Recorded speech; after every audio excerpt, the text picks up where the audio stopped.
জনাব তারেক জিয়া, আপনি স্পষ্ট করুন আপনার বিবেক এবং মুখ কোথায় বর্গা দেওয়া আছে? গত দীর্ঘ 17 বছর বিএনপি জামাতের অসংখ্য নেতা কর্মী গুম হয়েছে, খুন হয়েছে এই রাষ্ট্র ব্যবস্থা সংস্কারের জন্য। আজকে যখন রাষ্ট্র ব্যবস্থা সংস্কারের সুবর্ণ সুযোগ তৈরি হয়েছে, অত্যন্ত পরিতাপের বিষয়, কিছুদিন হয়তো পরে আমরা শুনতে পাবো হাসিনা ছাড়া ফেসিবাদ ব্যবস্থার সবকিছুই আপনারা রেখে দেন। শুধু এই কথাটা হয়তো লজ্জায় তারা বলতে পারছে না। হাসিনা ব্যবস্থার বিচার ব্যবস্থা ভালো, হাসিনার পুলিশ ভালো, হাসিনার প্রশাসন ভালো, কেবলমাত্র হাসিনাই ভালো না।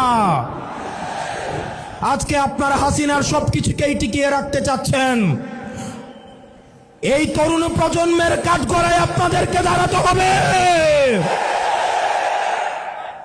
অসংখ্য লক্ষ তরুণ প্রজন্ম যারা প্রধানমন্ত্রী হইতে আসে নাই, শুধুমাত্র এই দেশটাকে ভালোবেসে রাস্তায় নেমে এসে বুকের তাজা রক্ত ঢেলে দিয়ে হাসিনাকে ভারতে পালাতে বাধ্য করেছে।